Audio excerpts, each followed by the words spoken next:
Este es el segundo tema de Contabilidad Avanzada 1, combinaciones inversas, que es el segundo tema del capítulo 1. En combinaciones inversas nosotros tenemos que, eh, bueno, ya vimos que en las combinaciones siempre tenemos un adquiriente, que es la que obtiene el control de todas las demás empresas que están en la combinación.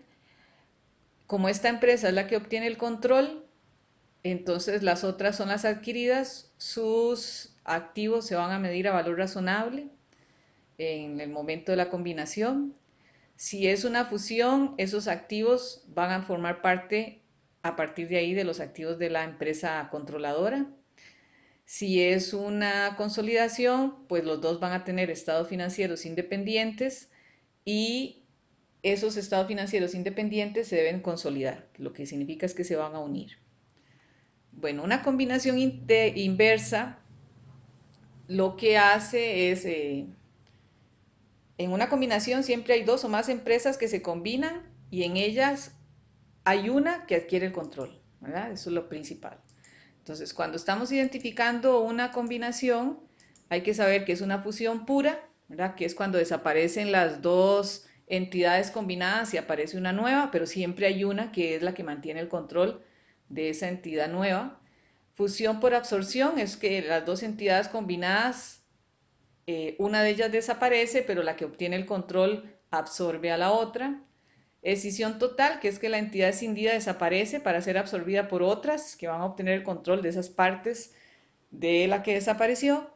Y la escisión parcial es que alguna empresa obtiene el control de una parte que forma un negocio de una empresa escindida. Y el último es la consolidación, que es cuando una entidad adquiere el control de otras a través de la compra de acciones, no de sus activos. Y entonces lo que obtiene es el control, sí, de estos activos y pasivos, pero a través de sus acciones, ¿verdad? No ha adquirido directamente estos activos ni ha asumido los pasivos de las otras compañías directamente. Entonces, la norma nos pide aplicar el método de adquisición, que lo que indica es que primero identificamos al adquiriente, ¿verdad? Que es la que tiene el control. Luego hacemos una medición del costo de la combinación, ¿verdad? Viendo ya quién es el adquiriente. Vamos a medir a valor razonable los activos que él entregue o los pasivos que él asuma o las acciones que emita a valor razonable para adquirir la otra compañía o las otras compañías. Una vez establecido cuál es el costo de esto que el adquiriente ha entregado, ese costo hay que distribuirlo entre todos los valores de los activos netos de la empresa adquirida. Entonces vamos a decir cuál es el valor de los activos a valor razonable. A ese valor razonable le vamos a quitar el valor de los pasivos y comparamos esos activos netos a valor razonable con con la contraprestación que ha dado el adquiriente. Así entonces establecemos si hubo una plusvalía, que es cuando la contraprestación es mayor que el valor de los activos netos, o una ganancia cuando este valor de los activos netos supera lo entregado por el adquiriente. En los registros contables, la identificación del adquiriente nos ayuda a decir quién es el que va a registrar la transacción, ¿verdad? La transacción de la combinación va a ser una serie de registros de activos y pasivos en la adquiriente si es una fusión y una cuenta de inversión contra los activos entregados o los pasivos asumidos o el capital entregado si es una consolidación, ¿verdad? Entonces registra la compra de los activos si es una fusión o una escisión o la compra de la inversión permanente si es una combinación por consolidación. Cuando es consolidación es preciso preparar estados financieros consolidados, que significa que vamos a unir los estados separados de las empresas combinadas línea por línea y el encabezado va a decir estado consolidado de situación financiera y el nombre que va a llevar es el nombre de la empresa controladora, ¿verdad? Este estado consolidado tiene sus reglas que después las vamos a ver en otras normas. Principalmente hay que eliminar las transacciones entre compañías afiliadas. Entonces, ¿cómo se distribuye el costo de una combinación entre los activos adquiridos y pasivos contingentes asumidos?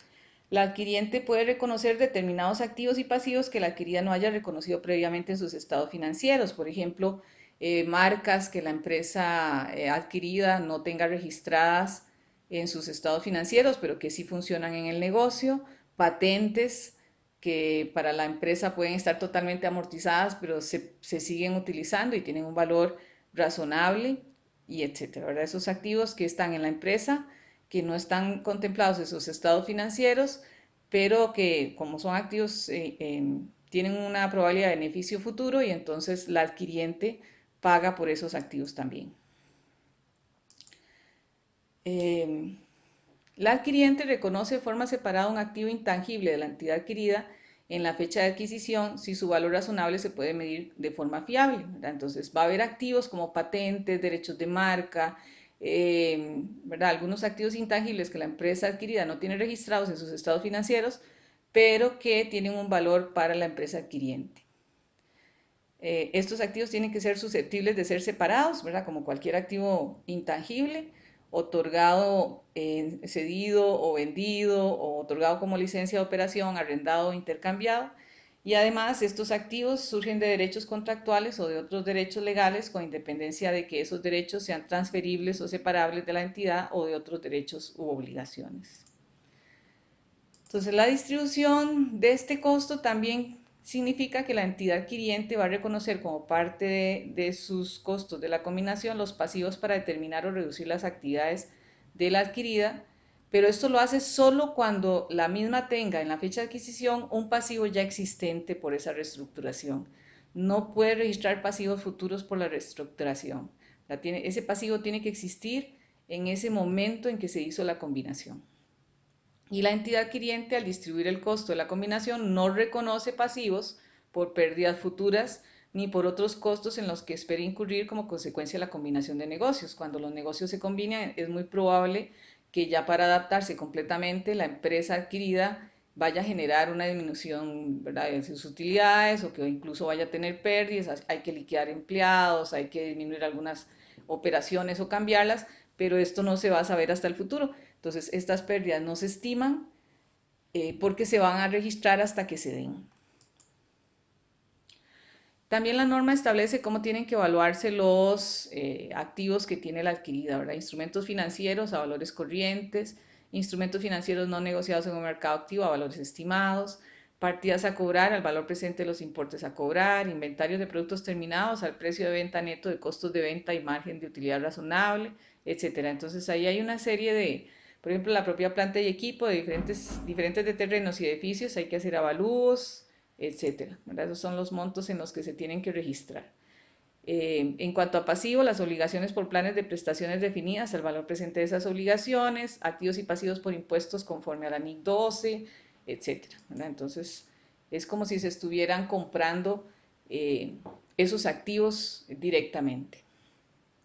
La distribución del costo de la combinación de negocios también incluye que estos activos se vayan a evaluar considerando su máximo y mejor uso, ¿verdad? No vamos a decir, no, es que eh, ese activo, ¿verdad?, está subutilizado y entonces el valor que tiene es tanto, no. Estará subutilizado en la empresa adquirida, pero para la empresa adquiriente hay que valorarlo a su máximo y mejor uso. La plusvalía comprada es un intangible que ya se había visto en otros cursos, se reconoce como un activo, ¿verdad? Es un intangible, se valora inicialmente esa plusvalía comprada a la diferencia que hay entre el costo de la combinación y los activos netos valuados a valor razonable. Y se le calcula o se le estima un deterioro del valor periódicamente, ¿verdad? Según la NIC 36. Entonces, la plusvalía comprada, después del reconocimiento inicial, la entidad adquiriente valora la plusvalía comprada adquirida en la combinación de negocios por el costo menos el deterioro del valor acumulado que se haya estimado. Si por el contrario no hay una plusvalía, sino que más bien hay una minusvalía, entonces decimos que hay una ganancia en la combinación y eso se registra inmediatamente y se lleva a resultados del periodo. Se registra en el asiento de la combinación, en la adquiriente y se lleva a resultados de ese periodo. No siempre la empresa controladora va a comprar el 100% de participación de las acciones. A veces compra un porcentaje inferior al 100%, pero superior al 50% para tener el control. En esos casos decimos que hay una participación no controladora y se mide esta participación no controladora al valor razonable de las acciones que representa o según la parte proporcional que tenga esa participación no controladora en los activos netos identificables de la adquirida. Entonces, para hacer el cálculo de la plusvalía, vamos a medir la contraprestación transferida por la adquiriente. A esa contraprestación le sumamos lo que le hemos puesto de valor al interés minoritario y el valor razonable de cualquier participación previa o acciones que anteriormente haya comprado la adquiriente en la adquirida. Y a eso le quitamos el valor de los activos netos identificables de la adquirida para obtener la plusvalía. ¿Qué sucede con una adquisición inversa? El problema de la adquisición inversa es que su fondo es diferente a su forma. La adquiriente en estos casos pasa a ser la adquirida. Y vamos a ver las situaciones. ¿Qué pasa en una adquisición inversa?